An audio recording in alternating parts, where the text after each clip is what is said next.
Hello, everybody, and welcome to the 260th episode of Real Hawk Talk. I am Brian Nemhauser, and you can find me on Twitter at HawkBlogger. We are here for I think, triumphant, celebratory post-draft episode of Real Hawk Talk. There is so much to go through, and I could not be happier than to be joined by a wonderful crew. Dayna O'Gorman at Dayna OG on Twitter, who was not only in Kansas City around the draft, but she was at the draft. And excited to have you here, Dayna. How are you? Thanks. Good. Recovering. It was busy in Kansas City this weekend, not just at the draft or back in the press conferences. Like the city was really busy. It was a lot of fun. And I had house guests. The Outdoor Football Girls came out and we did a couple live podcasts from here and just had a great time. So it was a lot of fun. Well, we will have a couple questions for you about that experience.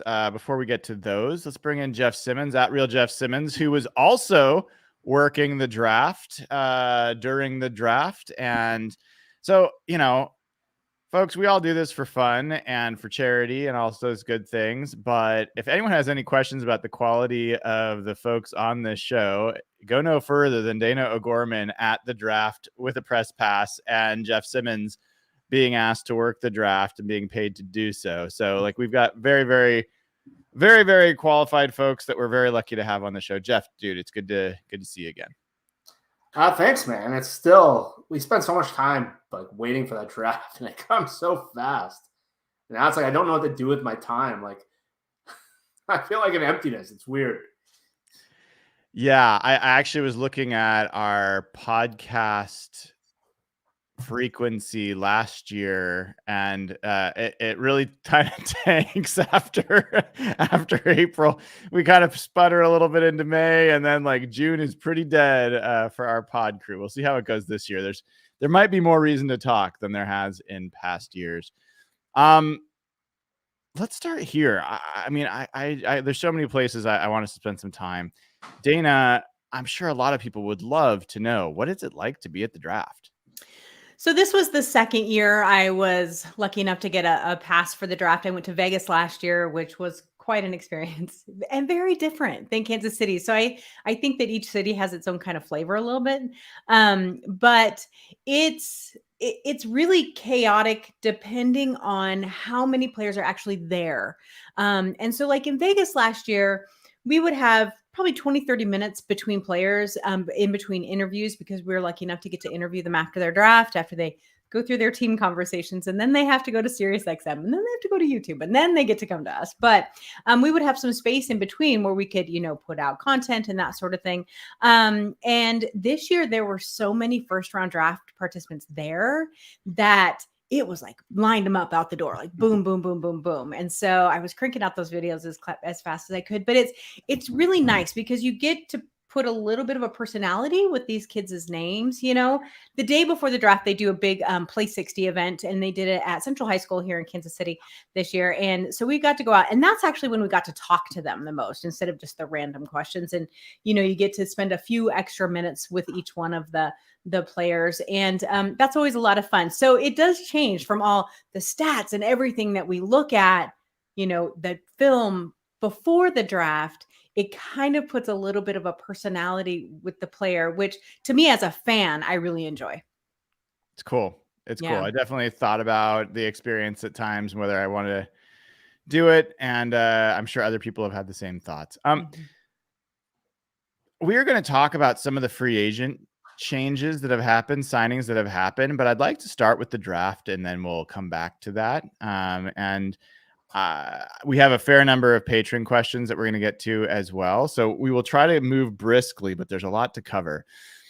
Jeff, having had a few days now to absorb, reflect, look at the team, compare that to how your expectations were going in, how are you feeling about the Seahawks draft? Mine have stayed relatively similar. I absolutely loved what they did on day one. I feel a little hurt just seeing how close the Seahawks were to getting Will Anderson. If they came out with Will Anderson and Smith and Jigba, my two favorite players in the draft, I don't know if I would have been able to handle that. So that part's been kind of hurting a bit, but like I watched your guys' show. I saw you guys initially react to Witherspoon, and he was a guy I really liked, and it was kind of cool to see. I put out a tweet that night that Detroit really, really wanted him, and that's why they traded out the next pick. And then to see Albert Breer came out and had the whole story that they actually targeted him for months. So all these people that were like, well, Seattle should have traded down if they wanted Witherspoon. There was no chance. You're losing him. And so I just love the first round. I'm still in the same spot with day 2. I felt a little better because of how much I like day 3. And Dana, I don't know if you saw it, me and Brian were on for 3 hours on Saturday. Almost 4. Almost 4. And I can't believe you guys did it. I mean, it was so impressive, right? And I wasn't bored. And B, I didn't have to Google one pick of theirs, which to me is like, and to me, it was just such a central theme. They had to come out of this draft with options to build the offensive line. And I saw that as positions of strength. And I was really bummed out by day 2 because of that at first. But them getting potential center and Anthony Bradford at guard, who I really, really like, it made me feel a lot better about some of the picks they made, just some of the players they didn't pick in day 2. Because you know how much I like John Michael Schmitz throughout the process. And there was that report from Tony Pauline that like if he made it to 37, like the Seahawks were going to have like a party in their draft room. And then they don't take him at 52. So I was really bummed by that whole thing. But I absolutely love day 1, love day 3. Overall, I really, really like the class. I'm pretty close. I give them a really, really high grade. Not much has changed since then on mine. That was my take Saturday. Love it. And I want to thank Megan from Australia, who's been listening and donated in Super Chat. We got a lot of really wonderfully generous folks that follow the show and have contributed. And as folks know, we gave our donation to charity to John and Tracy Schneider before the draft. Now we're up to over $260,000 that we've donated to charity over the years. So can't do it without your support. Really appreciate it. If you haven't gone to patreon.com/hawkblogger, sign up.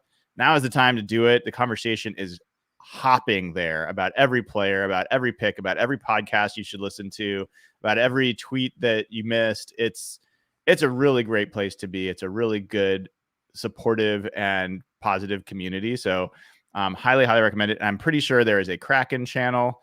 There is a Mariners channel, which is a little bit more depressed than the Kraken channel at the moment, but highly recommend it. So thank you, Megan, for Super Chat. And she is correct. We did almost 18 hours. Oh, sorry. No, we did almost 12 hours of podcasting during the draft. And I couldn't even tell you how many hours we did ahead of that. So a lot. Dana, I haven't really gotten your grade, your feel for the draft. We talked a few times during the draft, but where are you? Tell me about your overall grade and tell me like your thing that you're most excited about.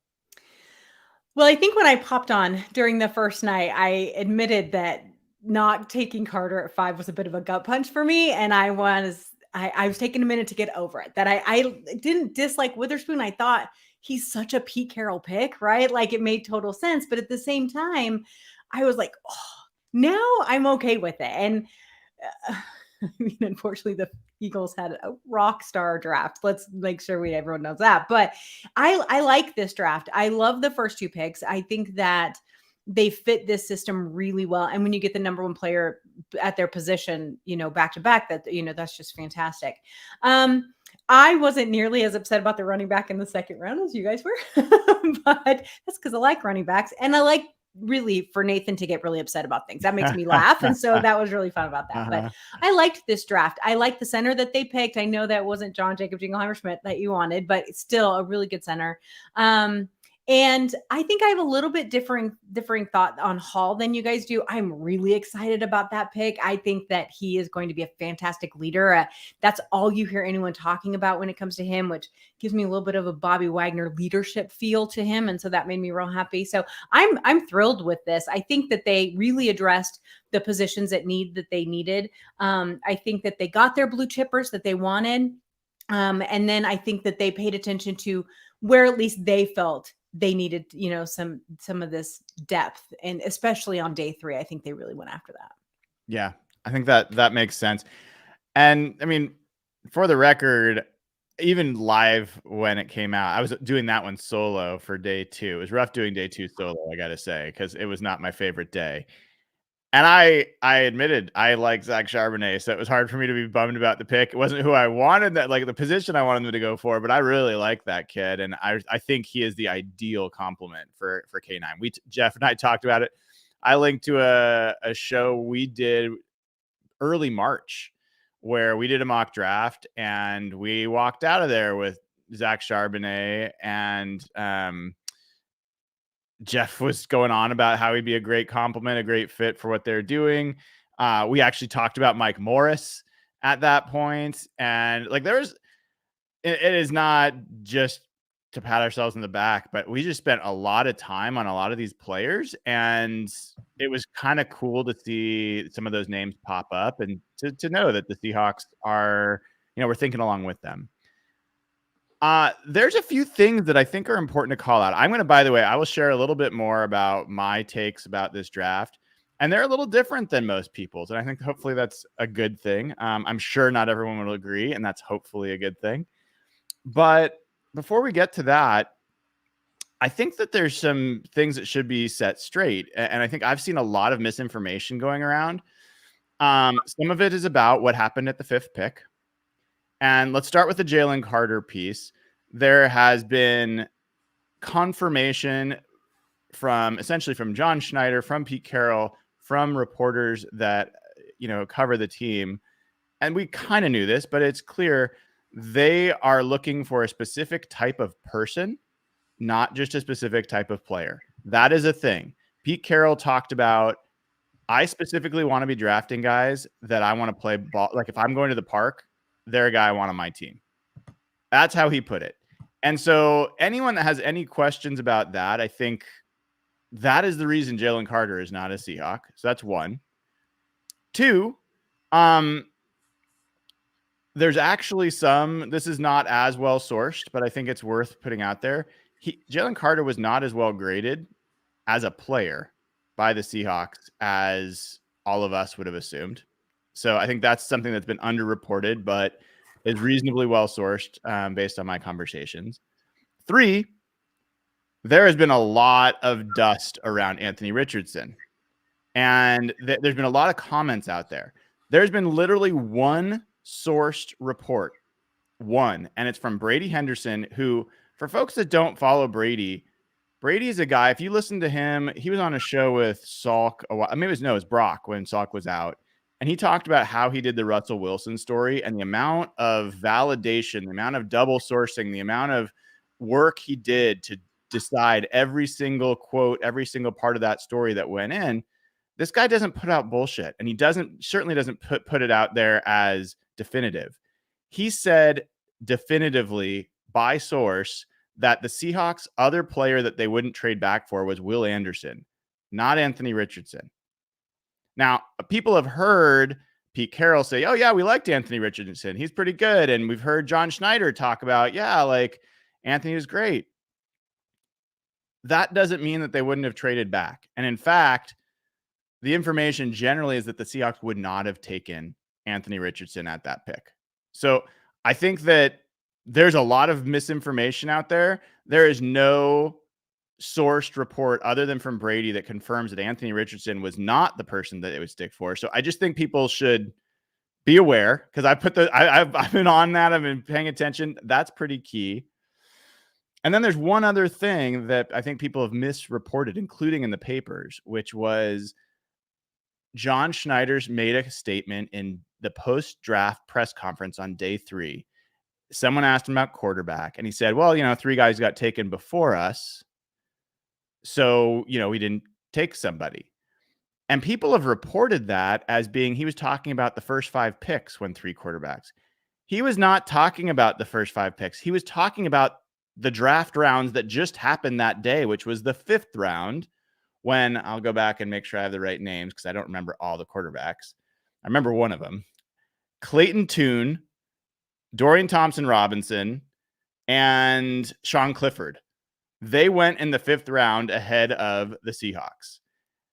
One of those 3 very likely was someone the Seahawks were interested in. I happen to think it was DTR. I don't have confirmation or source on that. But again, this notion that the Seahawks were going to take a quarterback at the 5th pick is false. I have never said something like definitively on this show that I didn't have strong reason to believe is true. I believe that is absolutely true. So people can have their own opinions, and that's totally fine. I think it's pretty important to know that and to use that information as we go forward. So wanted to just set the record straight on a few of those things. Any thoughts about any of that or anything surprising to either of you on that? You must feel pretty good. How many times this offseason did you say, like, they're not going to use the 5th pick on a quarterback? And yeah, that's got to be. And then the Will Anderson thing, I was so high on him, and then the whole league seemed to go away. Well, he's not that good.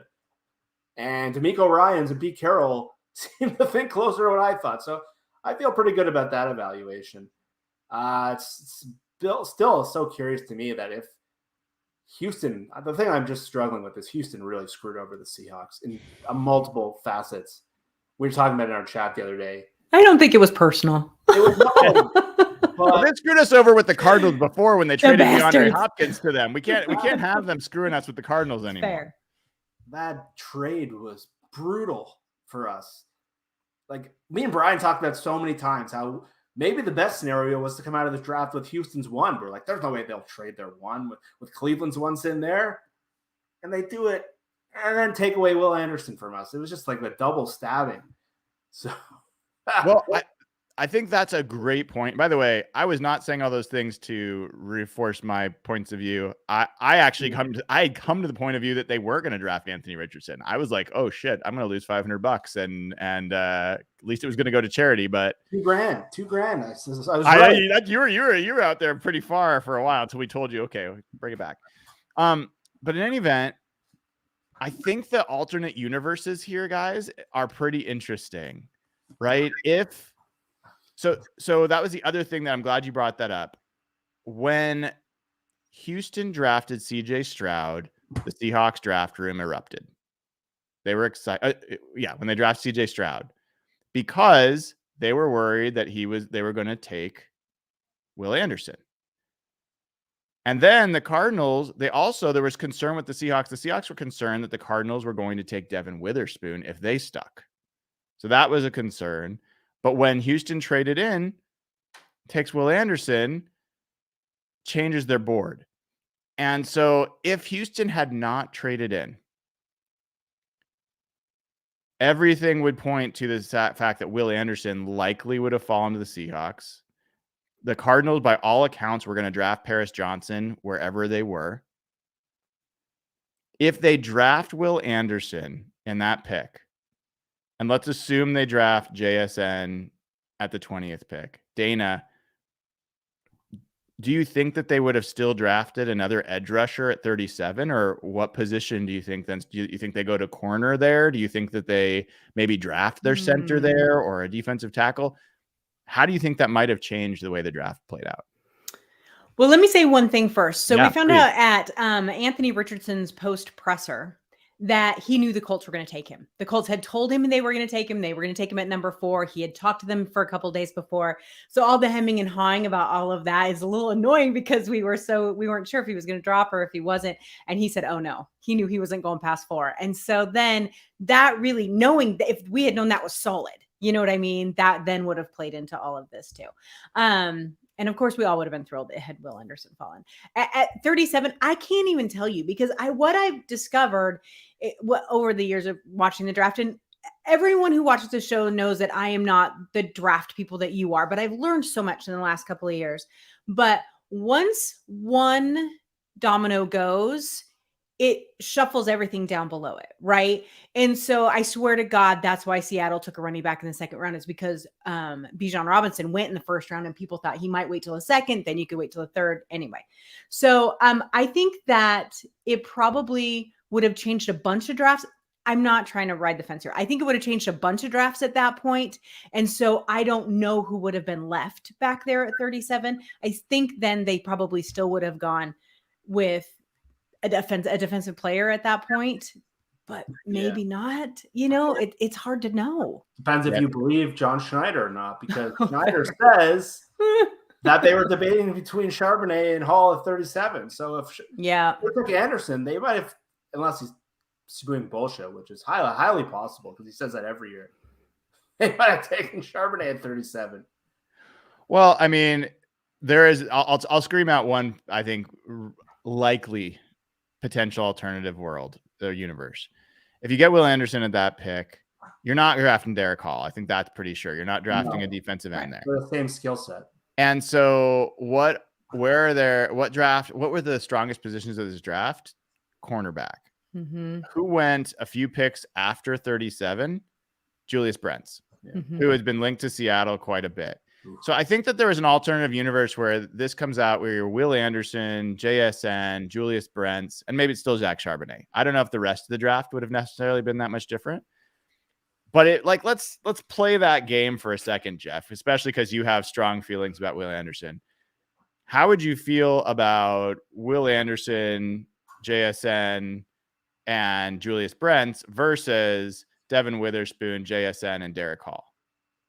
Door one just seems like a better option. And Will Anderson to me and JSN is the dream draft. There's no way I could have predicted.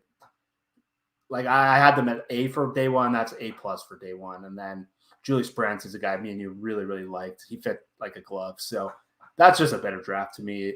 And that's where one pick is a crazy domino effect, like Dayna said. And it totally flips everything. Because I agree with you, because Hall is like Will Anderson light in terms of just like the character, the skill set. He's not like a super bendy guy around the edge. He's like super long. He's even got a better like 10-yard split, like leader, like team leader. Mm-hmm.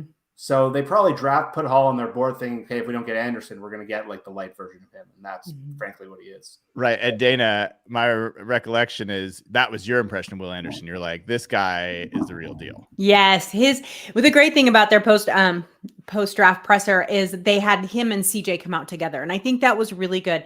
CJ, there was something with him. He has a chip on his shoulder now. He did not like the crap that was coming out about him the week before the draft. He didn't like, he said something. He's like, I'm not stupid at one point. And it's like, okay, so he really took some of that stuff to heart. And I don't know if they brought Will out there to kind of keep him calm or to maybe get the pressure off of him or what, but they were a great duo. But Will Anderson is a leader of men. And I don't say that lightly. You can just tell by the way he talks to reporters, the way he talks to his teammate, and he would, say stuff to CJ. He, honest to God, is the player of this draft. I think that Houston, they paid that price for a reason, and they knew that they needed to get him. He's going to be fantastic. Yeah. Oh, I'm so jealous. God damn it. Well, look, hey, we are cheering for Houston to have hit a home run in this draft, because if they do, that hurts the Cardinals next year. We do not want the Cardinals getting the number 1 and number 2 overall pick next year's draft. So we want them stuck in the 30s. There's a couple other things we'll talk about. I know not everybody loves living in alternative universes. They want to stick in the one we're in. I always like exploring what could have been, because it's fun, man. I don't know. I enjoy having those conversations. But Dan, I'm going to come back to you. There were 2 bits of news today. Puna, well, I think one's yesterday, one's today. But in any event, Puna Ford leaves, signs a free agent deal with the Bills, I believe. And Al Woods leaves and I think signs with the Jets. Am I right? Yeah. Is that Jets. right? Mm-hmm. Yes. Yep. What's your take? How do you feel about that? I was pretty sad about Puna. I'm not going to lie. Not that I thought that he was such like a game wrecker, but anything. I just really enjoyed his presence on this team. But I think they could have used him still. Al Woods, we all love Al Woods, but Al Woods is 36, people. I mean, this team is in the process of getting younger. Pete Carroll is setting this team up for in a couple of years, I have to say it out loud, when he is no longer the head coach. And so that he's setting them up that way. I think it's good. But I think that the reaction of the players to Al Woods was very strong. I think I know that there were quite a few players who posted specifically about that. But I'm excited for Puna too, because the Bills are a great team and I think they'll use him well. And so I think that was a good fit. But that does leave a few more holes for Seattle that they're going to have to figure out how, in leadership wise and player wise, so they can have to figure out how to fill those. But was I heartbroken? No. Do I think it's going to change everything? No, I don't think so. Jeff, how about you? What was give me your reaction? Was it indifferent? Was it upset? Where were you on the reaction when you saw that these two bits of news come out? It was like an crap, that sucks. But I think the reaction to this is absurd, and I think it's completely. I haven't been on Twitter. Is it bad? I haven't. Oh, people are very upset. People like a lot that really spend a lot of time on evaluating film. They love Al Woods and Puna, and the thing I think there's a lack of foresight is how you build a roster, and you got to look where Seattle is as a team, and they're a bunch of young players growing together, and if you're building a roster, moving on from a 36-year-old that wore down a bit with injuries down the stretch and his play dropped off a bit. Frankly, that's kind of what you want. I know you can come back and say, well, why did they sign Jaron Reed? I think that's a really good question. And I still haven't found an answer to that yet. But what you want on a team like this is you'd much rather give Cam Young's snaps at nose tackle than Al Woods. And that sounds absurd to some, but that's where this team is. I don't think this team's a Super Bowl team yet. I think this team's got 2 draft classes. They're ascending. They're growing together. I know that's not ideal. But if you look at even the 2013 Seahawks, and I was on a podcast with Rob Stanley, brought it up. He's like, look at who the 4 interior defensive linemen were on those teams. They had 4 guys, and 2 of them were like Jordan Hill, Clinton McDonald. And the Seahawks have done a really good job of finding guys like Al Woods, who was kind of like a street free agent kind of guy, like bottom of the barrel. If you're building a roster, and a lot of people don't understand personnel, when you're building personnel, you want to get younger almost all the time. And I know Seattle is pretty bare in the defensive tackle group, but I think the reaction to Al Woods just shows a lack of understanding of roster building, because as much as he is a good player, he's at this point, the Jets probably have him as a bit kind of a role player, bit player. And yeah, you'd like to have him back, but I don't sweat at all that they lost those guys. Yeah, I understand. I mean, there's just the natural fan emotional reaction. I think it's kind of what Dayna's talking about as well, where you like Puna Ford. We all like Puna Ford. We all like Al Woods. I was probably the most indifferent to Puna in the fan base. Not that I disliked him, but I was never a huge believer that he was a difference-making defensive tackle that I was losing a lot of sleep over losing. But the other part of it is, I think a lot of folks are looking at the 3-4 defensive tackles, nose tackle situation and saying, who is it? And now, essentially, the only options are Jaron Reed and Cam Young. Those are the only guys, because Brian Monet is not going to be around. And so then it brings up the questions, which a lot of people are bringing up, is are they changing their scheme a little bit? Are they going to go back to, maybe a 4-3 under? Or there's a couple of different ways they could go. We're not going to turn this into a scheme talk. There's plenty of good pods about that. But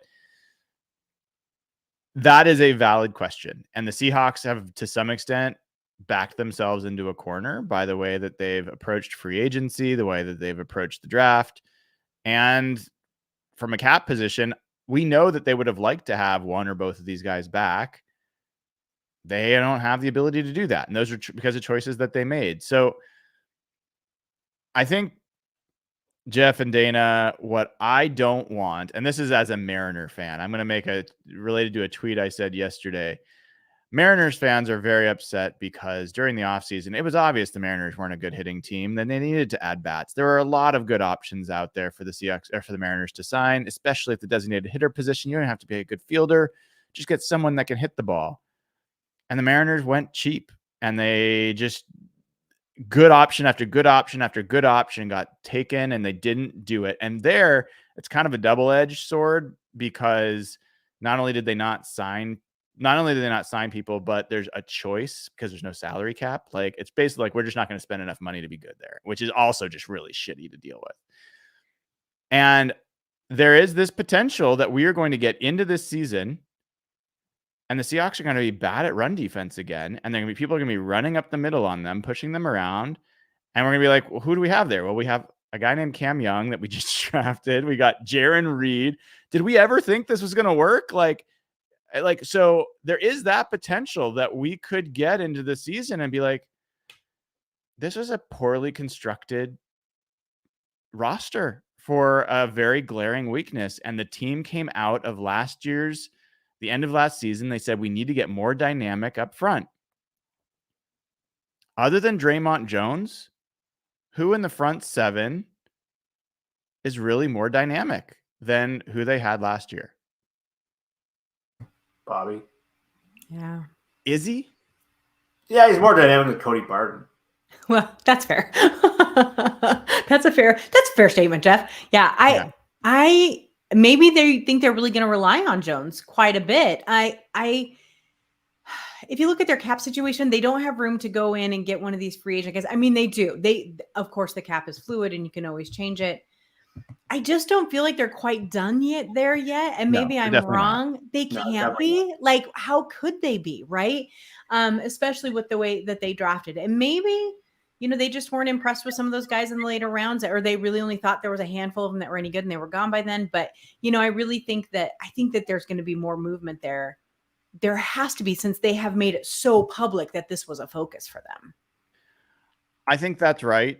And we'll see. So I'm not actually declaring that that's what's going to happen. And I think the hopeful note is scheme can make a huge difference. Players being actually in their proper fits can make a huge difference. And there was just I think there was a lot of scheme changes during the season. They were a little schizophrenic with their scheme. I think they didn't have the right players for it.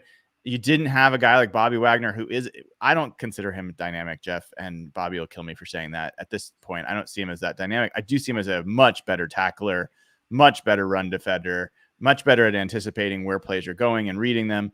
So I think they have some better options there for sure. It could be run defense can be improved without adding a bunch of dynamic athletes, I guess is my point. So it is possible the Seahawks run defense will be better. It won't be because they got a lot better on the defensive line. I'm not convinced that they've upgraded their talent on the defensive line. And that's a pretty big deal. Even with Jones, because I was pretty excited about that signing. Jones is a clear upgrade. Yeah, okay. But I'm looking at the whole group. Oh, in general, fair. And I'm like, I'm not convinced that it is a significant upgrade. So, we'll see how that plays. I want to get to Patron questions in a little bit. I'm going to take a chance. I'm going to be very honest. I'm always honest with folks. And generally what people want to hear is they want to hear only positive. They don't like hearing anything that's not, and anything that's not super positive is construed as negative. I don't feel negative, but I am going to say, I think that given some time, my reaction to our draft is lower than most. And that means I give it like a B, where other people are giving it A plus, things of that nature. And I'll first say, I love day one. I love what they've got there talent-wise. I listened to Brett Bielema, the Illinois coach. I think it was on Softy's show, talk about Devin Witherspoon. This guy is going to be so much fun to watch. I mean, I think he's such a great fit in a number of different ways. I think JSN is an ideal fit for what we need. I think he's going to be awesome. I think those two are highly likely to be awesome. I think every other pick I have questions about. Every other pick. And I would say my biggest questions are, what's the upside potential of every other pick? Like, how good can they be? What's their ceiling? And I go through each of those picks. I have questions. I know a lot of people like Derek Hall, and I hope that I learn differently there. I think that what I've seen of Derek Hall, everyone talks about him as a speed to power guy. He is. He is fast. He's a good athlete. He's strong. He seems like an amazing person. All that, awesome. Generally speaking, I have lower expectations for people the way that they get to the quarterback is to run through somebody. It's hard to do that at the NFL level. You've got to be pretty special to be able to do that reliably. A guy that has been able to do that was someone like Frank Clark. Like he is a perfect example of a speed to power guy. Doesn't have a ton of pass rush moves. So we'll see how that goes. And then I think that Bruce Irvin is probably a good a good I think comparison for what Derek Hall can be. We will see. If he's Bruce Irvin, then I think that's useful. I don't think it's hugely I don't think it hugely changes the window for the Seahawks or the ceiling for the Seahawks. There's a lot. I mean, I like Cam Young. I think Young's going to be a guy that is a rotational player. I don't think he is a major difference maker any more than I think Jaron Reed was a major difference maker. So I think that I could go through each pick. I won't do that. But my question for you two, and the way I've been kind of thinking about this the last couple of days is this draft is our 2024 Arizona Cardinal draft. We will never have more draft capital than we did this year. We are in our window of building. There's no doubt this team got better as a result of this offseason, this draft. No doubt. I have no doubt. But did we get good enough? Did we get enough out of this draft that we can go back to having normal drafts next year and we'll be a Super Bowl contender? That's my question. And I'm curious. Like, Jeff, I'll start with you. Think like this doesn't have to be necessarily, oh, I like this pick or I don't like this pick. It can just be, hey, Will Anderson didn't fall to us. If he had, it would have been better. Or, you know, we didn't have this guy fall to us, or we couldn't make a trade back because no one offered. We heard from Schneider actually acknowledged the trade backs at 20 dried up. They wanted to trade back, they couldn't. So they couldn't get more picks. They couldn't get, like, things might just not line up the way you want them to. Did the Seahawks get good enough based on this draft for the amount of capital that they had going into it? I'd say yes. To me, what you're saying is very fair. I totally understand where you're coming from. But at the same time, this draft's a little different. There's not a lot of those guys. Fortunately, like the positions where I think the Seahawks really needed to go at to make them where you want to be, Brian, it just wasn't there. Like, other than Jalen Carter, the defensive tackle group was very thin. And really, the board went away from them, I think, a couple times. And they're just something like, I really didn't like what they did on day 2. I'll be honest. I was with you on that. But like a lot of the picks we're talking about in day 3, like, sure, Seattle's been really, really lucky and really fortunate where they've had home runs on day 3 throughout this tenure. But for the most part, like when you're drafting a defensive lineman on day 3, you're just hoping for contributors. And like for years, if you look at like how Baltimore and Pittsburgh draft, what I like about this draft, it just reminds me of those like classic Baltimore and Pittsburgh drafts where like a guy like Mike Morris in the 5th round, like that's someone Baltimore would take. And then you're looking years later, like how the hell do they find this like contributor? Why can we never find these guys? Cam Young, like he's just like an old school kind of guy. Like, but these guys don't have the blue chip ceilings. I agree with you that there's a lack of players that you can see becoming all pros, and that's the difference. What makes draft great? So for me, so much of my value and my grade just goes down to day 1 because Brian, I've taken a lot from what you said. What makes a draft great is hitting on all great players, and I don't think they did enough to build in the trenches. I'd say that's my criticism of this draft in general. And I thought that was really the area where we just watched them last year and you want to see them become ass kickers again. And so they had to go a bit of a different way, but I love what they did in the 1st round, and I love what the potential is on the offensive line. So I really do like what they did overall, but I don't think what you're saying is crazy. And I think a B is it's a good grade. But given our capital and given the opportunity cost, I get why you might think B is pretty disappointing given all the different ways this could have gone. So I think my grade's closer to A- still. I just think what round 1 dictates so much of my grade. I learned that from you. And I'm still think they have the chance to be really good, but they're going to need another draft to really boost those trenches still. And that's the hard thing to swallow. Dayna, I'm already looking at defensive tackle free agents in 2000. No. What did I tell you earlier today? Don't do it. You got a lot of cap room next year. Yeah. Hey, Greg Gaines, it looks like he's going to be available again. Yeah. I should have signed him. Oh my God. Dayna, how about you? Like, do you understand what I'm getting at? I do. This is not like, hey, was this a shitty draft? It is, you get a window where you're building a team. Mm-hmm. Did they get enough talent? Are we on the trajectory where if like, let's say only the first round, the first two players, if those two are the only ones that hit and are Pro Bowl level talents, will that be enough? Are we two more Pro Bowlers plus whatever we get next year away from being, true Super Bowl contenders? I'm with Jeff in a hesitant yes. I will say that. I think, and that's not just me being the positive Polly that I normally am on here. It really is. I mean, really, what is considered a good draft? It's if you get two starters and two contributor. I mean, that's considered a decent draft. But I think what you're saying is Russell Wilson. We traded Russell Wilson away. Did we get? And I'm talking Russell Wilson originally when he was still Russell Wilson, not the Russell Wilson now. But did we get enough for what we gave up in a franchise quarterback? Between the 2 years, I'm going to say definitely yes. I think between the great players that we got from last year and then the probable great players we got from this year, yes, I think that was worth it. I think that they're a Super Bowl contender this year? No, but I think they're closer. Definitely, they're going to be able to fight better with, especially the teams within the division. I could do a whole show on the Rams. So let me just tell you that. But so I really think that they have gotten better. I think that one thing that we need to really focus on too is what they've really done on the offensive line.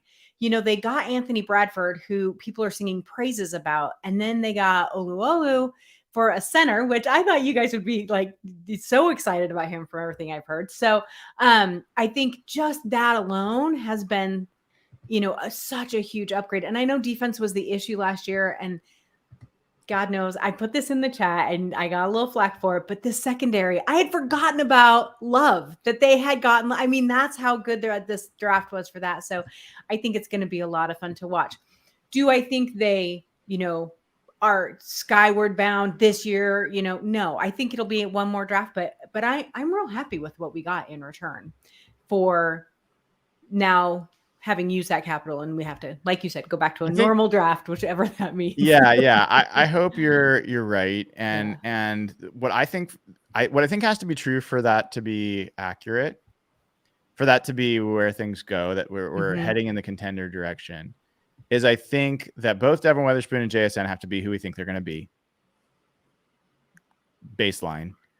Yeah. And then I think that either Derek Hall or Anthony Bradford or both of them have to be they have to be Pro Bowl level talents, not just starters, not just okay guys. If Olu turns out to be, more than Patrick Lewis, great. I don't know if he's going to be that guy, but that'd be great. But I think that Derek Hall and Anthony Bradford at least have the physical traits that if everything works, they could end up being top shelf players. I don't know that Olu has that same physical profile. So that's that piece. I think let's go ahead and move on to Patron questions. I did want to answer one other thing that's come up that I think a lot of people were curious about. And I'll say this, and Jeff, if you have a different read, I'd love to hear it. Dana, if you know anything different, let me know. John Schneider has said that they traded out of the third round because there was an upset. There were a guy picked ahead of them that they wanted, and so they traded out. There's been a lot of speculation about who that would be. The Seahawks were going to pick 83. There are a couple guys. I think a lot of people have been saying it was Byron Young who was taken by the Rams. I actually don't think that's the case. Byron Young's physical profile is essentially the exact same as Derek Hall. He's 6'2", 250. Definitely a prospect that a lot of people liked, but it would be very odd for the Seahawks to take two guys, basically the same size, same position within a round of each other. Well, there's two Byron Youngs. Well, so there's Byron Young, the Rams, and then there's Byron Young, the defensive tackle. So I wanted to call that out. Yes. So yes, you want to say about him? Well, I'm wondering if that's the guy that somebody was thinking that might have been the upset. It's possible. The folks that I've talked about have been talking about the Tennessee guy. At least that's what I've read. And he's the one that had a lot more coverage. There's a lot of people that thought he might have been a second round pick. And so he was slipping. Don't know. I think that it's possible it was the Byron Young that was taken at 70 by the Raiders. I also think This is what I'm going to bet. I think it was Zach Harrison out of Ohio State. Why do I think it was Zach Harrison? This is a guy who's kind of interesting. He used to be a premium, like 5-star recruit coming out of high school. He's 6'6", 274. Who is 6'5", 275 before he gained 20 pounds? Mike Morris. So I think there's a real good chance that they thought they're going to get Zach Harrison. He's very similar to Mike Morris. And when he went at 75 to the Falcons, I think that's why they traded out. So just wanted to share some more sleuthing. Dayna. Yes. Would you like to take over with Patron questions? Happy to. Thank you. And thanks to everyone who sends us questions. We love it. Again, Patreon, join it. It's a lot of fun. Okay, so first question is from Derek. It says, now that we have officially, now that we officially have the best stable of running backs in the league, a true position group of strength, what does week 1 roster look like in the running back positions, and how committed are the Seahawks to Walker as the starter? Jeff, I'm going to give that one to you. I think the Seahawks are very committed to Walker as the starter. I think Walker needs someone. I think in these days, you need more than one back. You need two. And the way Walker runs, he got a lot better at the end of the year, but he was struggling hitting like the basic 2-3 yard runs, and he was hitting home runs or kind of bust for a bit. And even that last game of the year, that Rams game, well, the last regular season game, they were at the goal line, like 1st and 1. And like Walker was getting stuffed. And I think they had 3 runs in a row where they couldn't gain a yard against the Rams. So I think Charbonnet, the things he does well, like I said back in March, I think he complements Walker really well. He's better at catching out of the backfield. Walker coming out of the draft, the knock on him was pass pro. And I don't know if any of you caught this. Schneider was on the Wyman and Bob show yesterday, and he said he had Breece Hall and Walker graded as top 15 players in last year's draft. Top 15 players. So, which is not crazy. That wasn't like a crazy draft after like the receivers went. So I highly doubt a guy they graded in the top 15 is not the starter going into the year based on like he should have won Rookie of the Year. So I think it's clear Walker's 1. Charbonnet will be 2. I think he fits way better as number 2 back. And then I think probably initially DJ Dallas is 3. And then I think evidently McIntosh is 4. And hopefully he'll pass DJ Dallas because he's really good catching out of the backfield. So I think that's how it breaks. Yeah. And let's be honest, this is the Seahawks. We go through running backs like water. So it's good to have as many as you can get for sure. All right. This one's from Braxton. And Brian, I'll give this one to you. Who's a player that you were disappointed that Seattle didn't take? Well, it wouldn't be a surprise. I mean, I'll give you a couple. Okay. I think it's worth calling. People have been talking about the Lions could have had the Eagles draft. The Seahawks could have had the Eagles draft. They could have been sitting here with Jalen Carter and Nolan Smith. I was disappointed the Seahawks didn't take either of those guys. I'm not confident that they'll be better, but I was certainly excited about those two. And then I would say, John Michael Schmitz and Darnell Washington are 2 guys that I certainly was excited about, and both of them lasted quite a bit. And the Seahawks had a number of chances to get them, and it wasn't the right pick for them. So I hope that doesn't bite us in the ass. Me too. All right. We talked about this a little bit already, but this is from Jason. It says, what scheme decisions do our draft decision imply that we will make or lean further into? Jeff, what do you think? I'll start with offensively. One of the things that Shane Waldron did with the Rams was they played a ton of 3 receiver sets. And when they came to Seattle, what Pete typically has done, and they've kind of gotten away from this last couple of years, is when new coaches come in, he would really give their first pick of the draft that new coach. And so the first year they came and they won that 3rd receiver, and that's where that D. Eskridge pick really came back to bite them. But now the fact that they took Smith-Njigba at 20, which I never thought they actually would. I thought that that was a pipe dream. I think that indicates schematically they're going to go a lot more 11 personnel next year. Last year they were one of the highest 12 personnel teams, meaning multiple tight ends. I think when you invest that much in a receiver and what you can do now when you have like Marquise Goodwin and Laquan Treadwell and one snap from D. Eskridge, you now have a massive difference on offense. I think they're going to go back to what the Rams did offensively, and they can be really scheme flexible. But you can use the tight ends to be in power sets, but I think you'll see way more 3 receivers. Defensively, like I still have no indication if it's going to be 4-3 or 3-4. We thought maybe if they drafted a nose tackle that might do something, but one of their like big free agent undrafted signings was one of those giant nose tackles from Florida State that they had in on a visit. So I have no clue if it's going to be 4-3, 3-4. There's reasons. Me and Brian were going back and forth on this, and I don't have a clue. So I don't know if anyone feels differently. Defensively, totally up in the air, and they might be multiple. They might do both. So I don't know if that's the best idea after how bad that went last year. But defensively, I don't think there's inklings of which way they're going right now at all. One thing on that, again, we won't get deep on this. I don't think this is going to turn out to be true, or at least an indication. But Jarek Reed, the safety / slot corner that they drafted, talked about the role he played was in a 3-3-5 defense. And it was 3 safeties on the field all the time. And all 3 safeties had to be able to play nickel corner or deep safety. And they did that so that you wouldn't be able to diagnose or read who was going to be at what assignment each play and each coverage. Quandre Diggs, former nickel slot corner and deep safety. Julian Love, nickel corner and deep safety. Jarek Reed, nickel corner and deep safety. And Kobe Bryant played nickel corner, but a lot of people thought he would be safety in the NFL. Is there a chance? And the Seahawks have talked about getting all the safeties on the field at the same time. Is there a chance that's the type of defense the Seahawks are going to run out there? That would be interesting. So anyway, I've been reading a little bit about that scheme, and it's not so great for run defense, which might explain why we've had some problems. But I am kind of curious if that's going to be something the Seahawks look at. That sounds like a Pete Carroll thing to do. All right.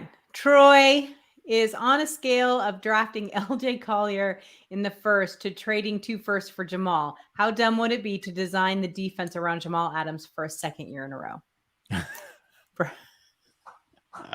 That is a wonderfully crafted question. Who was that? That was Troy. Troy Fagan. Bravo. So the scale was LJ Collier in the first round to Jamal Adams for 2 firsts for Jamal Adams. I think it would be closer to the Jamal Adams for 2 picks level of that scale. It would be very, very silly for the Seahawks to be banking on Jamal Adams this year. And I don't think they are. I mean, right? We can look at who they've drafted and who they've brought in. I think that they know he might not be ready. Although if you watch his Instagram, he sure as hell thinks he's going to be ready. But so I would assume that. But I still don't love that question, Troy. Sorry, I'm just going to have to keep sticking up for Jamal Adams. All right. Okay, this is a long one, so let's follow through here. So PMM422 says, given Oluwatimi won the Outland Trophy, which I thought was very cool. I was reading about that. That was great. For the top offensive or defensive lineman in the nation, how is he not the steal of the draft when taken in the 5th round at pick 154? And then he lists all the people that he beat, which was everyone he took before. So Skronsky, Cansey, Carter, John Michael Schmidt, like he beat all of those out for this trophy. So Jeff, to you, is he the steal of this draft? Probably not. And I jumped off the couch when they took him. I was so excited. I knew you were happy about it. I was happy. I was. If they came out of this draft with no center, that would have been hard for me to swallow. I don't think I would have been able to get past that for a bit. But I just think Shiram talked about it. It's a position that gets drafted a little later, unless you get like an elite athlete. And I think one of the reasons they didn't like Schmitz in the end is the guy they liked was probably Joe Tidman. And I think they like Joe Tidman's probably movement skills. And I think Olatimi has the potential to be a very steady center in the NFL, but I don't think steal a draft. I think you need to have like a higher ceiling. And what I like about Olu is he's a lot bigger than Blythe was. And he has a similar style of like his smarts but like Blythe was just getting tossed around at the end of last year. His size became such a limitation. If you look at a picture of this guy, he's a big, thick guy. But like Tariq Woolen was the steal of the draft. That guy had freak athlete ability. Like typically guys like that, I think he has the potential to be like a plus center in the NFL. And maybe in the end that does turn out to be a steal. But I typically look for someone with like higher athletic traits and something like that. Like Anthony Bradford is a guy that he could be a crazy steal if that hits. He's 330 pounds and has like the relative athletic score of someone in like the 95th percentile. So if that guy hits, people are going to be wondering, like, how the hell did we let that guy get to the 4th round? And Olu, I feel, is like his ceiling is more of like a steady center than an all-pro. Yeah, can I love that, and I want to make a tie back to last year because I think there's a lot. Like we already have the defensive end and the running back in the 2nd round again, and all that stuff. There's another tie, which is everyone's like, oh, let's get another Tariq Woolen. Well, Tariq Woolen had ridiculous athletic scores, like off the charts, like DK Metcalf style scores, and he was a later pick, and he hit, right? That's Anthony Bradford in this draft. Not exactly, but similar. Who else did they draft later? Kobe Bryant, who was the Thorpe Award winner for best defensive back in the NFL or in the NCAA, and he had limited athletic scores. He's a guy that has a limited top end, but he's made plays. He was effective and turned out to be so far pretty good in the NFL. We don't know how good, but he's been pretty good. I think that could be Olu. So I think that there's some similarities between those 4 picks. And I think we have to hope that Olu can be like a Kobe Bryant level center, Kobe Bryant level cornerback at the center position. I mean, but wouldn't we be okay? Oh, yeah. With just a decent center for a long time. Yes. It's a little hard because you'd like to have. You want the rock star, but you want to have a Pro Bowler, but yes. Yeah. For sure. Even good would be good. I love this like white 25-year-old from Minnesota as the rock star. Those big old boys from Minnesota. All right. So Mark Zuck asked, Brian, you had mentioned before the draft started that it's a draft in 2 halves. If the first pick is a hit, does it matter if the rest of it sucks, and vice versa? Do you still feel that way? And if Witherspoon is all pro, but everyone else ends up being average at best, would you call this draft a success? It's another good question. We've got such great Patreon questions all the time now. If Witherspoon hits and he's an all pro and the rest of the draft sucks, this will not have been a successful draft. And that goes against some of the things I've said in the past, because I generally think if you get 1 all pro, it's a successful draft. So I'll explain why I'm contradicting myself. Because of the draft capital that the Seahawks had in this draft and how critical it is for their team building arc for this draft to be really big. Like this is the moment that they've got to get the bulk of their new talent to make this possible. You can't just come out with 1 player, like not with that much draft capital. So I don't think I could call it a success if they only got 1 player. If the opposite is true, if Devin Witherspoon becomes a solid starter, let's say, but not a Pro Bowler, and there are 2-3 other guys in the draft that become Pro Bowlers, like above average starters or very, very good, I think that's actually better for the potential of this team than just having the 1 all pro. But it's tough. I mean, you could potentially have 2 all pro cornerbacks. Hard to feel bad about that. So neither is the worst case scenario. I just don't know. All I'm thinking about is, are we on the trajectory to win a championship against Patrick Mahomes and what he's going to be bringing out there, or against the 49ers and what they're bringing out there? The bar is super, super high. So that's like, maybe we could clear a 9-foot pole vault, but are we gonna be able to clear like a 14-foot? Like, I don't even know pole vault, but like higher bar. Are we gonna be able to clear a higher bar? That's what I'm thinking. Awesome. All right. So this one is from Jughead. Thank you, Jughead. And Jeff, I'm going to give you this one. In his 2nd year as DC, I'm expecting Clint Hurtt's defense to show the same level of improvement year over year that Shane Waldron's offense did last season. I need to know, how patient should I be? Given that the Seahawks defense has begun the past 2 seasons historically bad, is that 4 weeks, 6 weeks, 8? At what point would you consider a change in DC? What I consider, or what Pete consider. Fair enough. To me, we can't see the same thing we've seen the last like 5 or 6 years, where they take 6 weeks to figure it out. They're the worst defense. They set records for being like levels of ineptitude. It was the secondary 1 year. 1 year was the pass rush. They had to trade for Dunlap. Last year it was the run defense.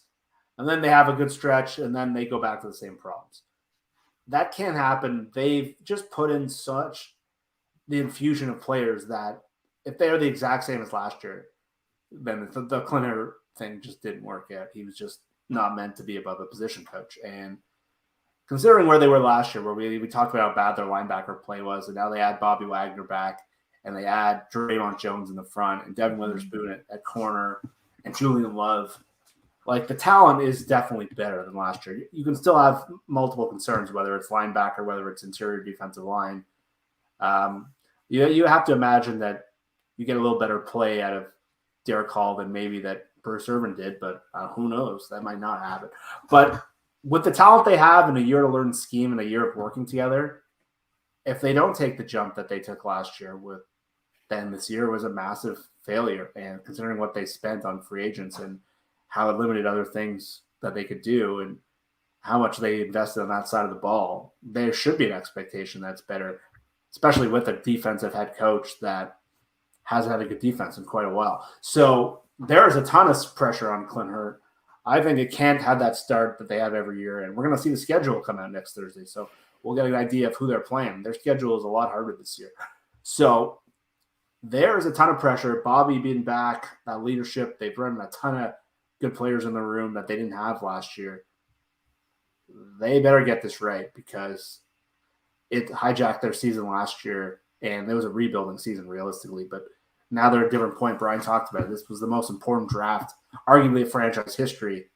They can't spend half the year scuffling again, or else you really got to wonder, is this the direction for this team? And one thing that go ahead. I was going to ask you a question, but go ahead.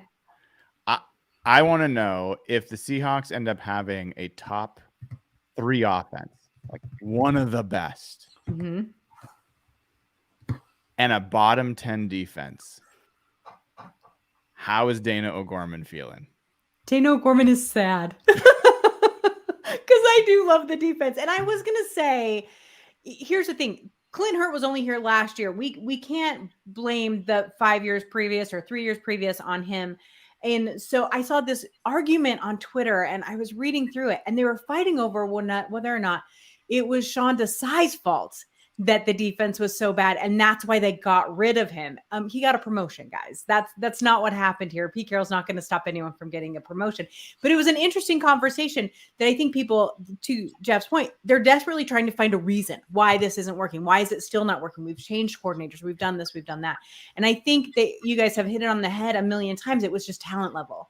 And so I would really hope, even if we don't see a huge jump, that there will be an improvement, because honest to God, I can't keep defending the defense. It gets really hard to do after a while. And so, yeah, I hope they figure it out. I really do. But all right. So thank you, Jughead. That was a great question. So this one's from Z-Ray. Where does adding pass rush specialist coach Brandon Jordan rank amongst all our new additions, player or coach, as an impact potential? If he can unlock the next level of our young pass rush, where will a D rank this year? Brian, I'm going to give that one to you.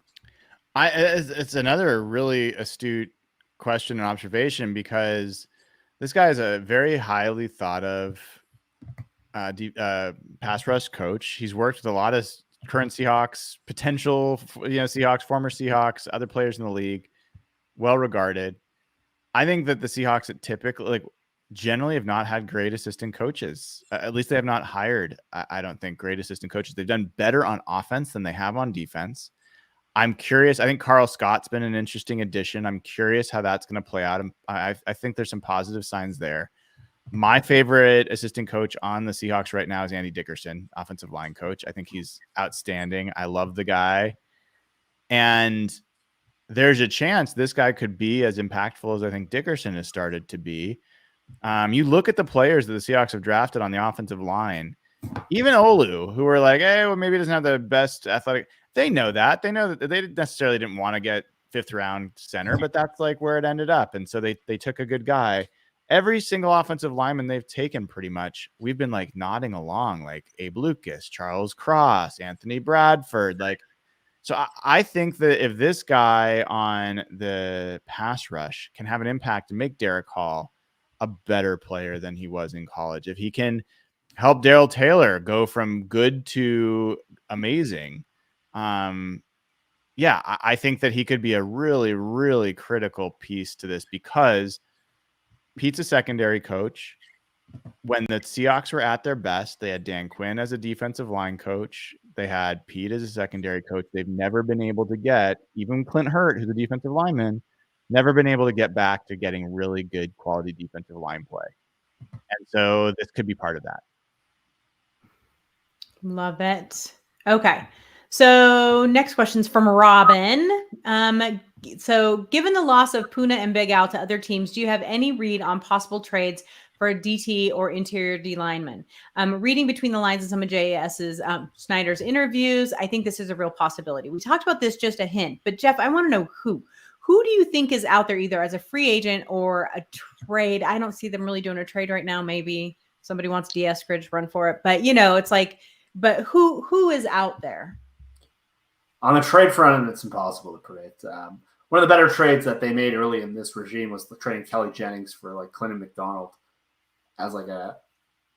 But free agency, Brady Henderson's been saying basically all they have left is league minimum signings. So unless you're getting Shelby Harris back at league minimum, or he's got no buzz as a free agent, which is pretty wild. We liked him a lot last year, but he's still out there. And Ndamukong Suh usually comes back, but he usually wants money. He's one of like the savviest money guys. I can't see him playing a league minimum based on how savvy of a guy he is. Akeem Hicks is a guy me and Brian have liked over the years. I would really like that, but again, you're up there in age. You've played so long. Are you really playing for the league minimum? Tough to see. So, they got to be scraping around for trades to try to find the next Clinton McDonald and get him undervalued for someone else. But like, other than like trading Trey Brown away, like they don't have a ton of trade chips, and he's made it pretty clear they want to add to their stack of picks next year, not take away from it. And the cap wise, they just don't have a ton of space. So you're just throwing darts against the wall if you're guessing here. Yeah, I mean, DeForest Buckner's been brought up as a trade target. I think the massive salary implications there, I don't know if that's realistic. I don't think Chase Young's realistic for similar reasons. As far as free agents on the street, I'm going to run through a few quick names. Mm-hmm. Not all of them play the same position. Not all of them are logical, but they're names people should know. Frank Clark, I don't think is likely from a fit perspective. Yannick Ngakoue also isn't a logical fit because they've already got guys at the end.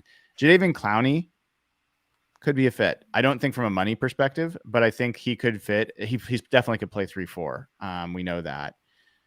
Jeff already mentioned Shelby Harris. Matt Ioannidis is actually an interesting name that's out there still. He can play inside a little bit. Michael Brockers, didn't he sign? No, he's still out there. He got cut. Oh, no, I was thinking about the other guy that played with Reed. And anyway. A'Shawn Robinson. A'Shawn Robinson, yeah. So Brockers is another name. Akeem Hicks you mentioned. Then I don't think Carlos Dunlap's coming back. You mentioned Ndamukong. Linval Joseph's another name. Jason Pierre-Paul. I don't think JPP fits here. Let's see. I think those are really, that's where it ends. Like, that's it. I'm going to make this statement, and you guys are going to disagree with me, but the cap is the least of anyone's worries, right? And they can say it is till they're blue in the face, but we all know that the cap can be completely manipulated. And we all have said a million times, they redo Jamal Adams' contract, they open up huge spaces. And does that mean that he would do that? I don't know, especially with his injury history, but I do think that it's possible. But I don't think it's going to change enough to bring in some big number player. It'll have to be one of the guys will take a less number, so a lower number. All right, the next one, Max. Do we think the ads of JSN and Charbonnet will meaningfully make us a better third down team, third down success rates and time of possession implications, etc.? And does that help offset the defensive concerns indirectly? Said otherwise, is the best defense an elite third down offense? That's a really good one. God, these questions are so good tonight. You guys did such a good job. Jeff, why don't you answer that one? It better increase their third down defense. The third down offense to start it. They, over the years, I've been clamoring for this kind of receiver that just wins out of the slot. And ever since Doug left, they just haven't had that guy. And I remember with Russell, I always thought they needed a guy like Julian Edelman so bad to just win quickly, get open. Russell always took the deep shots, and he may not have worked with a guy like that. But the way Geno plays, putting a guy that JSN's whole thing is that he's a weapon out of the slot, a route running guru. He's the third down guy. And we know how good and what it does is it opens up DK and Lockett too. But DK and Lockett wins so differently than he does. He's more of the Cooper Kupp, and how Cooper Kupp's been a third down monster for the Rams. And yeah, one of the best things we're seeing in trends is you're seeing teams that have really high DVOA on offense are the teams you see technically competing for Super Bowls. So it will help a little bit. But at the end of the day, if you got to play the Niners and the Eagles, you can't have no defense. As good as your offense is, you need some sort of pass rush. You need something the way the Colts used to win with Peyton Manning is they wouldn't invest anything in their defense other than pass rush. And they would try to get the lead and have the pass rush and try to make a couple of turnovers. But the way Seattle and who they have to play against, which in this conference is Philly and San Francisco, unless you have the Patrick Mahomes offense, I can't imagine. And the Seahawks are set up, it's weird to say for a Pete Carroll team, but this is the most dynamic offense they've ever had in terms of just their skill for running back, receiver, and they had that dominant offensive line in 2015 and 2005, but they've never had skill positions like this before. It's weird to say because it doesn't make any sense. No. I still can't wrap my brain around that. Have the Seahawks ever come close to having the best receiver room in the NFL? No way. Oh even the year they won the Super Bowl, they were being called they were being pedestrian. Yeah. Poor Jermaine Kearse. Here's the thing. Did you guys see the video when DK met JSN and Witherspoon? My son sent it to me. They put it out there, and he goes, "That was DK reminding them that he is the king, and the rest of them are just there for him." I loved it. It was great. Okay, so another question from Mark. Max. Sorry, Max says, to follow up. Per the football database, we had the 20th ranked third down conversion rate in the league last year, is what he was just adding in. So I think so. Brian, do you have anything else to add about that third down? Because I think that you're right. That would alleviate a lot of the defensive problems. No, I think Jeff hit it. I'll just say that Zach Charbonnet and K9 together, hopefully with maybe better interior line play as well. Where the Seahawks really struggled is third and medium to third and short. Actually, the Seahawks were remarkable on third and long. Geno is kind of crazy good, way better than league average. But you put Geno with someone like JSN and the choice routes they're going to be able to run, the timing they're going to be able to get, the way they're going to be able to interchange Tyler Lockett. I think this could be 2015 Russell Wilson when Doug Baldwin and Tyler Lockett were doing a lot of games on the outside. And for that stretch, nobody could stop the Seahawks on third down. I think this might be like that. And it could be not just 8 games of that. We were like, wow, why can't Russell be like that anymore? I think this could be a full season of that. And if they've got that going and they're then dealing with 2nd and 1s because JSN is getting, 8 yards on first down or whatever, then the running games becomes that much. And if you have Kenneth Walker actually able to be not the expected battering ram, his explosive plays it could be a dynamic offense. Could be.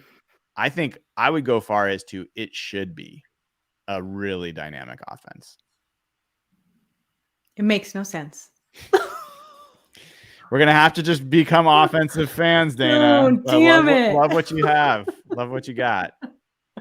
It's so true. That's all of our Patreon questions. Amazing. So good. Well, I know we're past time. What else? Did we miss anything, Dayna, Jeff? Anything that has been on your mind that you wanted to make sure was? I went on my couple of monologues today. Anything else that's been on your minds? Dayna, I'll start with you since you've been asking all these questions. Yeah, no, I don't think so. The funny thing is, I think about last year where we were at with the draft, and we didn't know Tariq Woolen was going to be Tariq Woolen, and we didn't realize. We knew that the offensive line guys, Cross and Abe, we knew they were going to be good, but we didn't know how impactful that would be. And I think what was looming over us was the quarterback situation, right? Like that. So it just kind of took the wind out of the sails of the draft a bit, just because there was so much uncertainty there.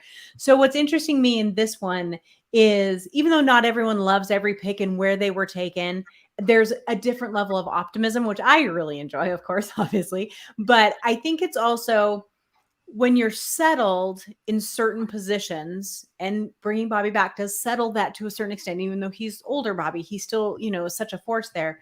I think it allows you to be more optimistic about some of the other choices that they're making. One thing I did want to ask you guys about, because I do not know this, but I've seen Charbonnet. I was really hoping Nathan was going to be here and make him answer this question, but that's okay. I've heard him compared to Marshawn, the way that he runs. And do you think that that's why Seattle was so interested in him? Other than he was the best pick in the draft. I haven't heard Schneider and Carroll talk about him in that as a comparison. I did see that comparison, so I know what you're talking about. And I think that comes from the fact his running style is a little bit choppy that way. And Marshawn kind of had the odd bow-legged style to him. I personally don't see that as much. I think he's a little bit more of a smooth gliding runner, and he is powerful. So I think that they liked him because one of the things John Schneider talked about is he's actually close with Chip Kelly, which I didn't realize. And he talked about, they got another UCLA player, Bobo. Yeah, Jake right? Bobo. Yeah, a wide receiver, 6'5" dude. So yeah, I think Schneider just got a good report there, and I think that they liked what they saw. I don't know. Jeff and I talked about it a long time ago. He is just the perfect yin to the yang for K9. Stronger, more physical, can just play the position differently. And I think he could be a featured back. He could be a starter if you needed him to be. A lot of these other guys like Jahmyr Gibbs, who went really early in the first round to the Lions, he's a home run hitter. He's not a guy that you can play 20 carries a game. So there was only a few of those guys at the top of this draft, and Charbonnet was one of them. So I think that's why they liked him. Cool. Jeff? Yeah. Final thoughts? Yeah, final thoughts, man. It's been a really, really fun process. I'm just really encouraged. There's so many things I'm excited to watch this year. It's just cool that me and Brian were going through this the other day. Like how many position groups they've now put into one of the best in the league potential. And it's just cool. You take a step back, and if you look at where this team was coming out of 2021 before the Russell trade, their roster looked super bleak, and I was pretty bummed about their future. And if you look, their tackles were at that time like Dwayne Brown and Brandon Shell going to free agency. They had no edge rushers long-term. Their cornerbacks were DJ Reed, and I can't remember who the other corner was in 2020. Michael Jackson played a bit at the end with Brian caught an eye, but it was like Trey Flowers for a bit, and they were just bleak. And all those years of bad drafting. So the fact that they've turned this around, and Louis Riddick was just talking about this today, what they're set up, it's pretty exciting times. Obviously, I'd like to be a little better in the trenches, but the fact that they've done this over that 2-year haul and where they were, they built that whole team around Russell, and they brought in all those old guys to try to fill. And the Jamal Adams trade is still lingering. Unfortunately, that eats up a lot of their cap room. Imagine 2 more years of first-round picks on this team right now. They'd be pretty scary. They might have Jordan Davis on this team last year too. But there's just so much to be excited about with all these position groups where they have 4 or 5 that look like the best rooms in the NFL. Even running back was pretty bleak coming out of 2021, where Penny had that little stretch at the end, but they had nothing really behind him. Chris Carson retired. And it's pretty exciting to watch them. So I'm excited that they've built on strengths and something that we've hammered them for years, where they've always tried to fill weaknesses. It seems like they've kind of turned a corner with their draft strategy. I will commend them for that. The second round has kind of broke me in both the last 2 years. And it was funny, in the morning of day 3, I texted Brian. I'm like, okay, maybe it's just deja vu and day 3 will be really good this year. And I was pretty happy with day 3. So it's been fun. The draft's in Detroit next year. It's like one of the closer ones to me. Like, should I go? It just seems like a TV event. Like, I don't know. I don't know. It's a lot of fun there. I mean, unfortunately, I didn't make it over to the fan section, but my whole family did, and everyone that came to visit did, and they said it was awesome. So the lines for food are long. That's about the only complaint. Detroit's a rough destination. Yeah, I know. It's not. Kansas City was a lot more appealing. But I don't think I'm gonna go. But yeah, it's been really fun to go through this whole thing, and like I don't think I've ever gone through like the 4th or 5th round where I'm like, me and Brian are just like, okay, we know that guy, so it's been a good time. And it's like, I do feel it's like weird emptiness. It's like, I don't know what to do with my time now. But my brain is like been so focused on this draft. So the season can't come sooner enough. Yeah. Well, we do have rookie minicamp coming up here in a weekend or so. That'll be good to hear initial reports out. And I want to express gratitude again. I mean, I was complimenting, but honestly, it has been so much fun. The pre-draft prep. I've had more fun this year than I've had in many, many years in covering Seahawks draft stuff. We got super deep, super crazy obsessed, and it's fun. It's fun to let yourself get like wrapped up in it. And we do this because we enjoy it. Hopefully that shows. So that was a lot of fun. Very grateful for the crew on the Real Hawk Talk side. And also, I'll call out Trey, who's been posting our pods that are happening all the time and lots of times, and appreciate all the work he does. I'll close on this. So since I know that people are going to say, Brian doesn't like this draft, that's probably where people will come out of this. And I say, like, that's categorically not true. My question is, how good will the Seahawks be as a result? What I will say with confidence is the Seahawks are significantly better than they were last year. The Seahawks have absolutely, positively closed the gap with the 49ers. They closed the gap with the 49ers. And people can throw it out as the 49ers blew them out in the playoffs last year. That game was a 1-score difference after 3 quarters, and the Seahawks were leading at halftime when they had significant, massive disadvantages from a roster standpoint. So don't tell me that it's impossible that the Seahawks could steal a win next year in Seattle, or if they can run on them more effectively. I think that they absolutely close the gap. And I will say this, set the draft aside for a second. There are players that we talked about from last year that we're not talking about now that have a massive potential to change the trajectory of this team, even more than some of these draft picks. Charles Cross is a guy that we barely talked about last year. He's the 9th overall pick. We didn't talk about him during training camp. He almost didn't get mentioned. And he had a decent season. I don't think he had a great season. There were times Nick Bosa abused that kid. There was times that he pushed Nick Bosa's face into the ground. If he can take a massive step forward, his ability to affect the Seahawks' chances is huge. If he can reliably block Nick Bosa, not an easy thing, but he's a 9th overall pick and he's going into his 2nd year. Huge. If Abe Lucas can take a jump, huge. So I think Boye Mafe is another guy who we don't know. There's a lot of folks that are pretty excited about his potential. We also know nothing about Tyreek Smith from the draft last year. We know nothing. He was on IR the whole year. So this is a guy that they drafted that also is a defensive end. So there are guys from last year. And then the last place are things we have talked more about. We're assuming Jamal Adams and Jordan Brooks are not going to be factors this year. Like, we're not even assuming that they're going to play.